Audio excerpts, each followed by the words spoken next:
Posting some setups for the week for next week. I guess that's what, May 25th. Got a couple of ones here, just 4 quick ones. First, starting with Netflix. Netflix is in this really strong weekly uptrend. We had earnings a couple of weeks ago. We've seen volume decrease since then, reaching this recent high of 458.97. Starting to see some consolidation here on the daily. Some pretty strong consolidation. We have the daily uptrend support of 427.27. We had already an initial test that also lines up with the 26 daily EMA. We had a test of that level on Friday. Short-term initial bounce. Bulls can potentially look to bottom fish this level if we see a short dip on Monday.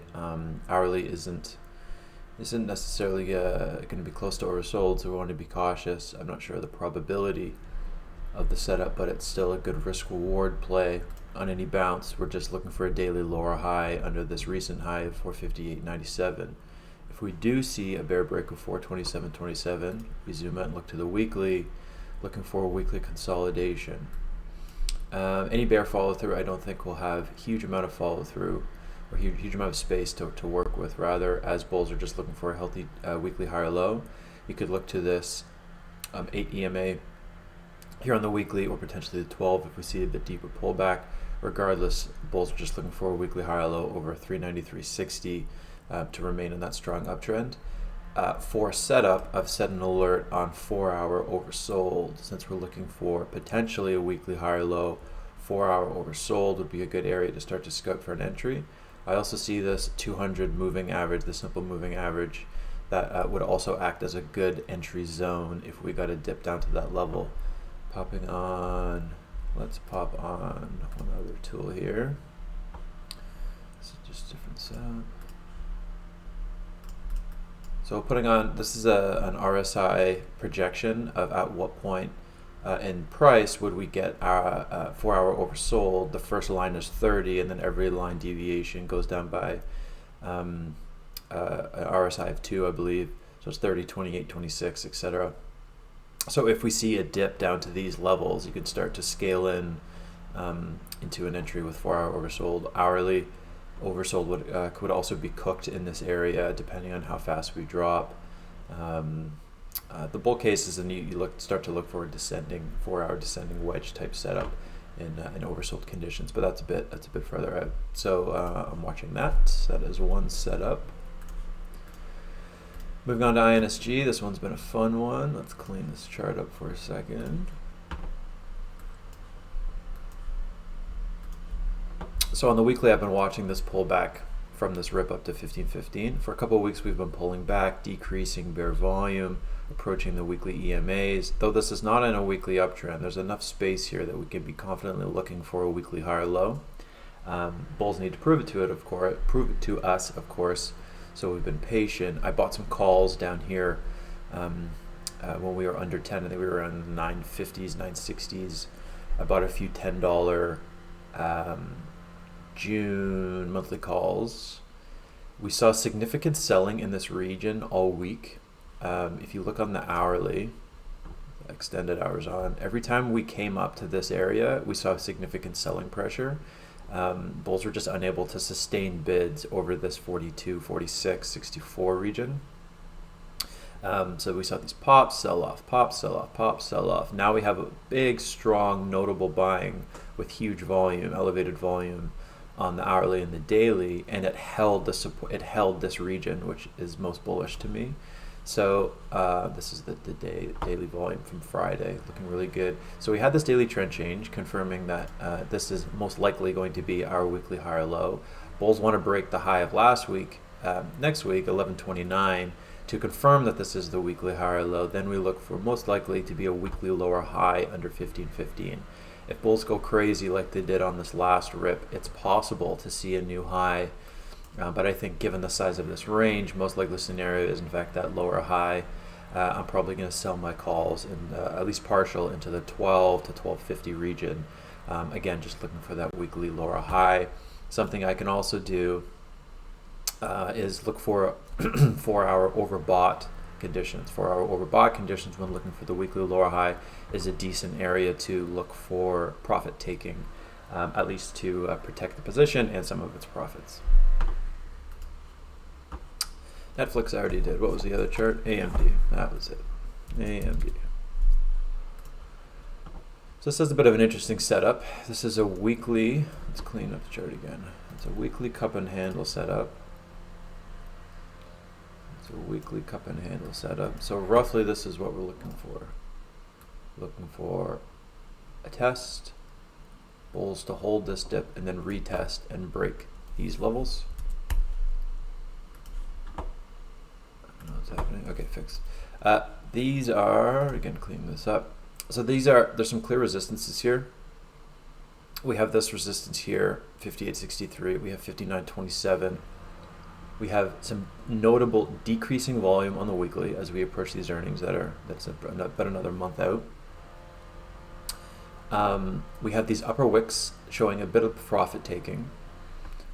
So the potential here is for a failure to break 58.63 and or 59.27 and potential consolidation to hold a weekly higher low above this level, the 49.09 level. So if we see any consolidation, that's what I'm looking for. The bull scenario is that bulls pick up the pace here after setting this potential daily higher low and break $58. So these white lines are all different resistance levels that I've marked out. Let's open this up a bit. So on Friday we saw a decent sized pullback to set a daily higher low. Bulls again want to hold over 51.30 for the daily uptrend, or daily support rather, to hold.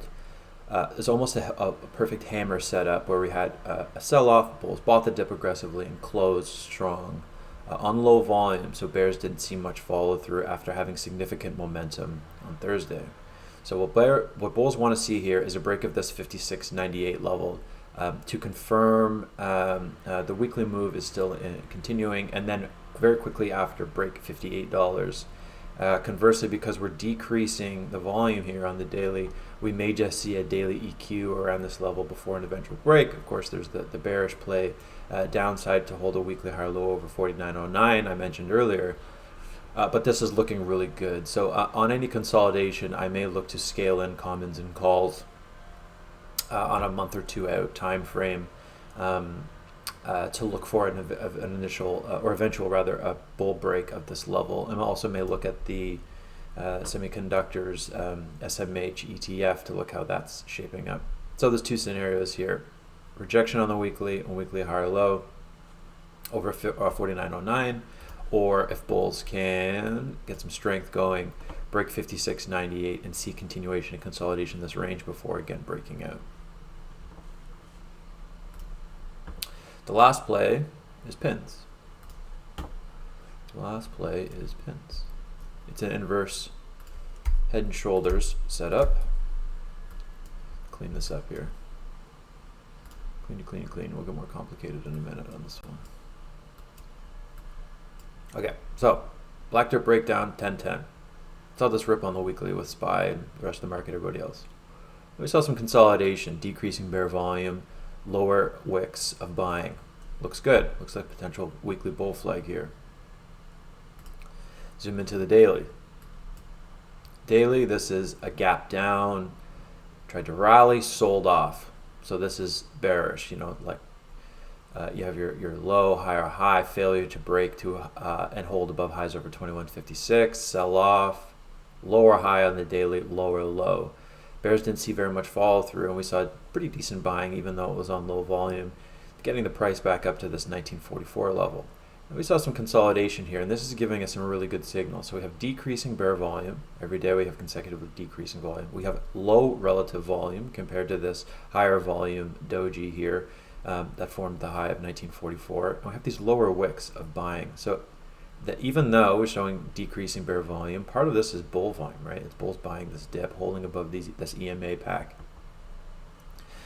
So if bulls are so inclined, we want to see a break of 1944 and 1986 to confirm this inverse head and shoulders pattern. Let's put this back up here.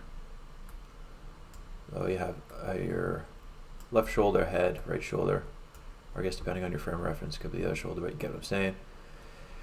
So we want to break 1944 and 1986 pretty much immediately after to confirm this inverse daily head and shoulders. What am I doing? What's happening? Let's clean this up. Delete this. Delete. Delete. If we do, we're just looking for a most probable weekly lower high under 2208. Of course, if bulls get really big volume, we could see a push above, but I think most likely scenario is 2208 as an area for consolidation. So that would be our swing target. The reason being, we're approaching the underside of this 200 moving average, which is most likely going to be a key resistance. We have this price action resistance of 2208, and if we throw on pivots is something a trading friend, just a good friend of mine, Matt, and also a bit of a mentor, has been helping me with. We held this weekly pivot, or sorry, we rejected from this pivot. And when I say weekly, I'm getting confused. This is a pivot for the month. We rejected from this pivot from the month, but held this other pivot. So this is a potential, think of it between these pivots as a potential equilibrium zone, where we're starting to pull back and we should tighten up before eventually having a break either up or down in a direction.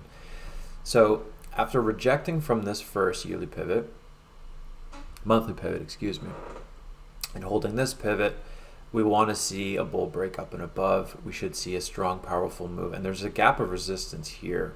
So we have this gap in price action, but we have very limited resistance up here. So I'm looking for a move up to the 2208 level or somewhere around this zone. You also have this 2156 level that, depending on how this daily shapes up, the 200 could come down to meet it. So we're going to have a zone of resistance up in here, whereas very little resistance down low. So again, we can play this with calls or with an hourly trend change. There's a few different ways we could get into a bull position here. On the shortest time frame that I'm willing to look at on pins, potential hourly trend change here. So we have your low, high, higher low in the same candle. That's, some people may not consider that a true hourly higher low because we didn't see consecutive bear selling. But still, if we see a break over 1868 in the near term, I quite like this play as bulls are confirming this bullish action that we saw progressing over this last week. And that's all I got for now. So if you have any questions, just feel free to hit me up.